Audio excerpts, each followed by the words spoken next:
After suddenly deciding to tag along, you should at least appreciate the water. It's surprisingly refreshing here at this upscale restaurant. I find myself seated at a fancy dining table, an uninvited guest it seems, contemplating the solitary glass of water in front of me. My other family members relish their meals while I listen to another astonishing remark from my mother-in-law. My name is Aubrey. I landed a job at a prominent company straight after college, dedicating myself to a career in sales manager ever since. My parents, always concerned about my marital status, finally wore me down with their persistent pleas. At 34, I caved and signed up for a matchmaking service, where I met Robert, who is 3 years my junior. We got married, hoping to quiet my parents' worries. However, just when I thought we could enjoy some peace, Robert's company collapsed during an economic downturn. Thankfully, we had dual incomes and my savings were enough to keep us afloat. I encouraged Robert to take a break and handle the household duties until he could secure another position. His domestic skills were lacking, but it was a relief to have him take care of home affairs while I supported us. To make ends meet, I often worked overtime to enhance our sales manager materials and earn additional performance bonuses. Time passed, and Robert seemed increasingly content at home, showing little interest in returning to work. I suggested he consider part-time employment, but he dismissed the idea, claiming it wasn't suitable for his career plans. His irritation grew whenever I broached the subject of his job search, possibly because he was still receiving unemployment benefits, which kept him complacent but left me worried as his prolonged job hunt went nowhere. Over time, Robert's demands for money became frequent as he had exhausted his savings, which he had accrued while he was single. I never knew exactly how much he had, but he had always lived lavishly. Now, as a stay-at-home husband, he indulged in expensive hobbies like buying indoor exercise equipment and the latest video games, claiming he had the time for them. This spending hinted at a past recklessness, but now with his benefits depleted, the financial burden had shifted to me.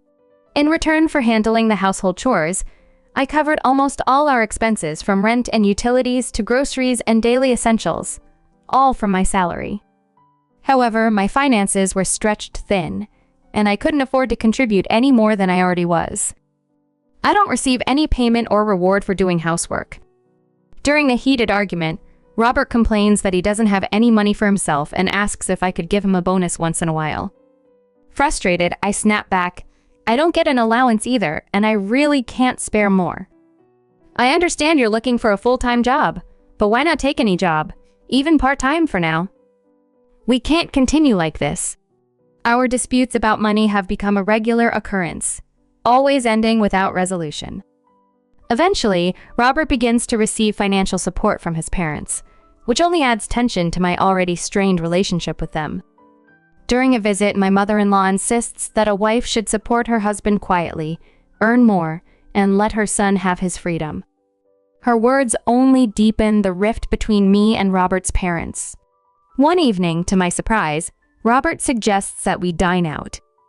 He reveals he's made reservations at a prestigious local restaurant known as a hidden gem. He's even included his parents, making it a party of 4. I cautiously inquire if we can afford such an upscale outing. Avoiding my gaze, Robert finally shares that he has secretly started a part-time job. He admits it's a short daytime shift, and due to our previous disagreements over him working full-time, he was unsure how to tell me. As a way to make amends, I've booked a table at this nice restaurant, he says. Touched by his gesture, I accept the invitation, curious yet reserved about his new job and workplace, which he promises to discuss at dinner, though he remains vague on the details.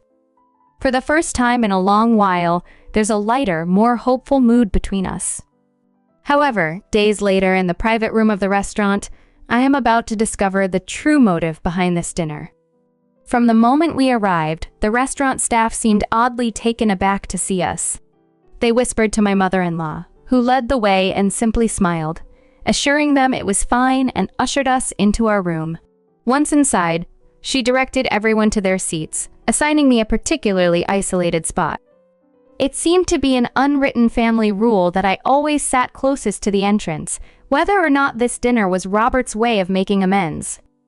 I took my assigned seat without protest as the first dish was served. That's when the evening took a bizarre turn. The waiter, appearing troubled, hesitated at the doorway. With a flourish of unexpected elegance, my mother-in-law gestured towards my father-in-law, declaring he's first, then me, followed by our son. She seemed eager to see what delicacies would be served. The waiter obliged, serving them in that precise order: my father-in-law, mother-in-law, then Robert.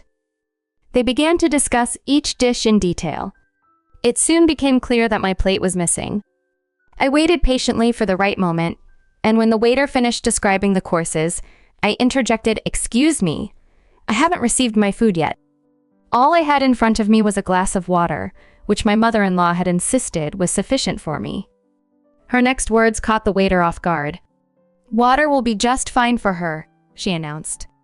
The waiter's eyes widened, starting to speak, but my mother-in-law cut him off with a laugh. "Oh, Aubrey, you're so presumptuous." A daughter-in-law remains an outsider. Do you think it's appropriate to crash our family dinner uninvited and then demand food?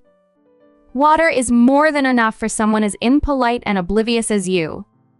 Besides, this is premium water from a fine restaurant. You should be thankful. I was stunned. I had no issue with just water, as I usually enjoy savoring the flavors of a meal, but this blatant disrespect was appalling. My mother-in-law then shooed the waiter towards the entrance, adding insult to injury by telling him loudly, "Charge her $2,220 for that water. She rarely gets to drink such fine water in such a lovely place. So consider it a bargain for the time spent in this beautiful room. Let her take her time savoring it while we finish our meal." A surge of anger welled up inside me as I looked to Robert, hoping for some support, but he just kept eating, unfazed. My father-in-law was no different, sipping his drink, seemingly oblivious to the tension. It hit me then they had planned to leave me with the bill from the very beginning. I felt utterly betrayed and defeated by their scheming. I was genuinely elated when Robert announced he had landed a part-time job and promised to treat me with his earnings. However, that promise turned out to be a ploy to draw me into an evening of discomfort. Overwhelmed by the ordeal, I decided not to let my anger control me. "Fine," I agreed calmly. "I'll pay for the water and leave first. Please, continue enjoying your family time." As I exited the room to settle the bill, their harsh laughter followed me down the hallway, a stinging reminder of the evening's true nature. The attentive waiter caught up to me, expressing regret that he couldn't serve the meal I was supposed to have. He offered to prepare something else, but I declined, appreciating his kindness yet firm in my decision to leave. As I prepared to pay for the water, he surprised me by mentioning that it was complimentary. Grateful for a small mercy, I left the restaurant immediately. Seeing Robert's behavior solidify my resolution, I would divorce him. Robert had been unemployed for a long stretch, barely making an effort to find work. Once it became clear that money was tight, he and his parents orchestrated this demeaning charade to pin the blame on me. Today's escalation of disrespect was the final straw.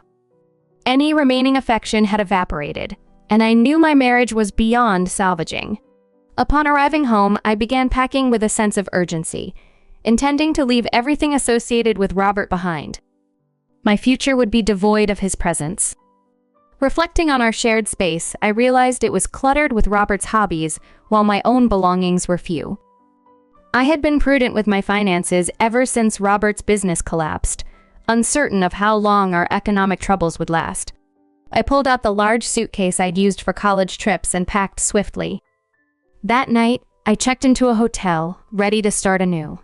The following morning, I relished a hotel breakfast that felt luxuriously complete compared to my usual hurried slice of toast.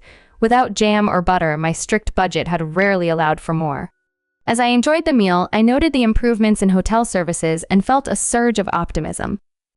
Refreshed and resolved, I headed to work, ready to embrace whatever challenges lay ahead without the shadows of the past. I made a stop at the city office to collect divorce papers from the after-hours window. Although I had only filled out my section, a wave of relief washed over me. With the decision to divorce now firmly made, I realized just how unhappy I had been in my marriage, more so than I had initially understood. The very next day, while settling into my routine at the office, I heard a disturbance coming from a nearby department. Curiosity piqued. I continued my work but couldn't help overhearing the commotion as it drew closer. Suddenly, the noise was right outside our department. "Hey Aubrey, get out here! You think you can just run off? Mom and Dad said they'll forgive you if you come out now and apologize." I stood, stunned, as Robert and my in-laws appeared at the entrance of my office. As they spotted me, their expressions darkened further and they marched over. My mother-in-law thrust a receipt at me, the one from last night's dinner. "I told you to pay $2,220 for that water, didn't I? You, the wife of my son, have shamed us all," she exclaimed, ignoring the gathering crowd. Robert and my mother-in-law continued their tirade, while my father-in-law looked on with a detached air, much as he had the previous evening. I was astonished by their audacity to come to my workplace to harass me. Regardless of how forcefully they pursued their agenda, I was resolute in my refusal. If I'm such a stranger to your family, why should I pay for the meal? And I won't tolerate being harassed at work. If you continue, I'll call the police. In a sudden escalation, Robert grabbed a computer monitor from a nearby desk. Seeing this, my mother-in-law snatched up a telephone and threatened, "We'll show you what happens when you defy us," and slammed it onto the floor. Panic and screams ensued among the staff as chaos erupted. Undeterred, my mother-in-law and Robert started throwing more items, their faces flushed with anger.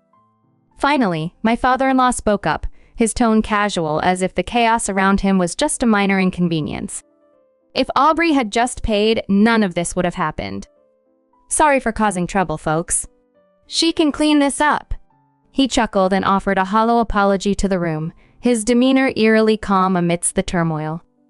This bizarre and destructive display only reinforced my decision to leave this toxic environment behind. As I watched the chaos unfold, I knew that stepping away from this marriage was not only necessary but urgent.